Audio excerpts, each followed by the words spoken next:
Could you talk about your experiences coming over and living in Freeport? I'm actually, even though I've lived in Las Vegas for 23 years, my family's from Ohio, so I'm actually closer to home now, being in Freeport and in the same time zone for a change. So, and I'm someone who's also traveled extensively in my life prior to this. So actually going out of the country for medical school was something that was kind of exciting for me. And it wasn't so much of an adjustment in terms of that, but it's been a great experience on the island. I'll second everything what everyone has said already, is that it really is a small town feel. I feel that especially once people know you, the Bahamians have your back, no matter what. And I feel like I said this on the last information session that I was on, but it's still a story that I tell everybody because it just really speaks to who these people are on the island. And we have a coffee shop that's just around the corner from school, and they deliver. Yeah, it's Gregory. They deliver lunch if you order it every day. And so one day I was heading out when lunch was coming in, and Larry saw me standing by my car, and he goes, "Is everything okay?" And I'm like, "My car won't start." And he goes, "Hold on, let me drop off the food. I'll come right back in."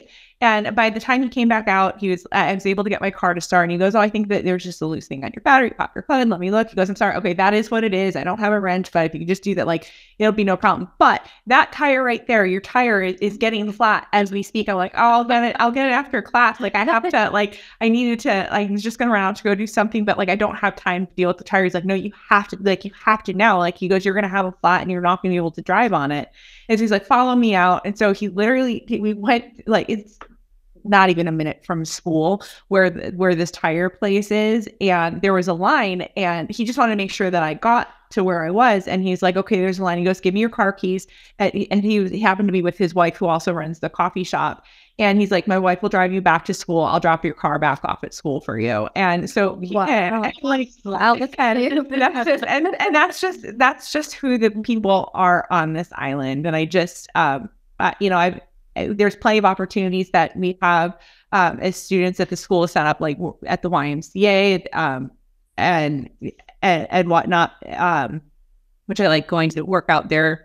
But also, like, there's plenty of opportunities. Like, if you want to immerse yourself on your own in the community, you can totally do that too. Like, from my first semester, I've been volunteering with the Humane Society out here just to give me a little something different. I still love medicine, but I also love animals. So I love both. Yeah, I love all of the above. And I've been, I was fostering animals from the beginning. And so it's just a nice, different way to contribute to the community as well.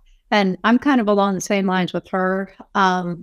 That, I love medicine. I love the health field, but my heart still has a piece in environmental. Because I worked for the state of South Carolina in their environmental control department for 28 years. And then I've also got a master's in environmental management. So I still kind of have that love for the environment. And one of the things that really set Freeport apart for me was I come from an area that has very touristy beaches. I don't know if anybody's familiar with like Myrtle Beach and that kind of thing, but it's very touristy, not as, clean as I would like to see because from the environmental aspect, but they care about their beaches so much here. They are so clean and the water is so beautiful. The sand is just clean.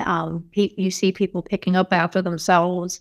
And there's just not that touristy feel, which from an environmental aspect for me, I love. I fell in love with that when I came over on the cruise for the visit here. And so I really love that aspect of it. I also love Larry and the Gregory's. I have to admit that.